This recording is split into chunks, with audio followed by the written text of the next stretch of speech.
daire testeremiz için bir kesme tezgahı hazırlayacağız.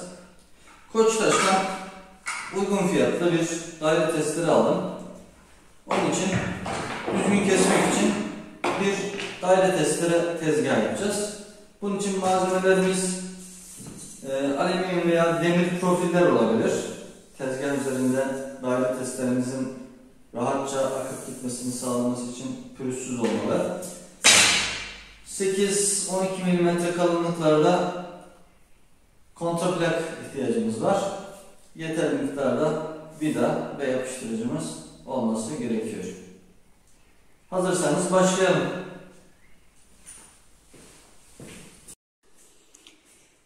Kağıt üzerinde bir çizim yaptım. Ne kadar uzunlukta olması gerektiğini hesapladım. 90 santime 65 santimetrelik bir kontraplak üzerinde oluşturacağız tezgahımızı. 2 adet rayımız olacak ve 5'e 10'larla desteklemiş olacağız rayımızı. Bir de 45 derecelik kesme açısına sahip 90 ve 45 derecelik kesme açısına sahip 2 kesim ölçümüz olacak.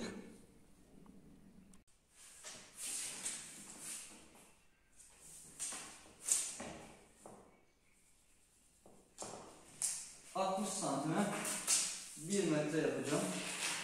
Elimdeki profilin uzunluğu 1 metre.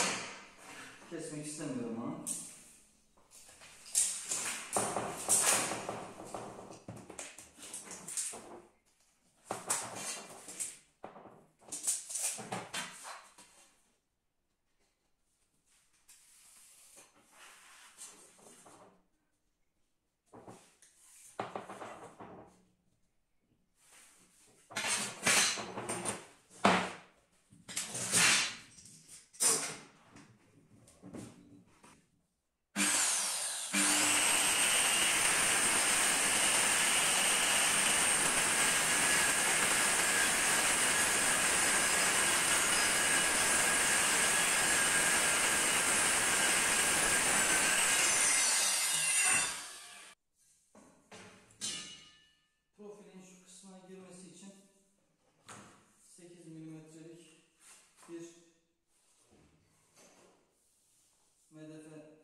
Evet arkadaşlar, tezgahımız bitti. Bir tane 90 derecelik kesim açısı ve bir tane de ayarlanabilir 5 derecelik kesim açısına sahip. Şimdi bir deneme kesim yapalım. Şöyle bir tane 5'e 10'la başlayalım.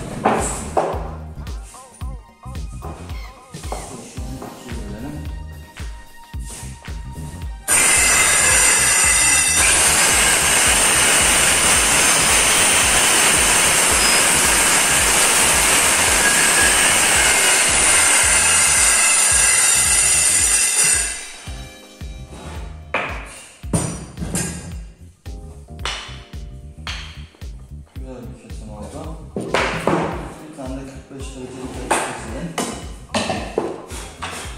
Ayarlanabilir derecemizi 45'e aldım. Şu küçük çıtayı keselim.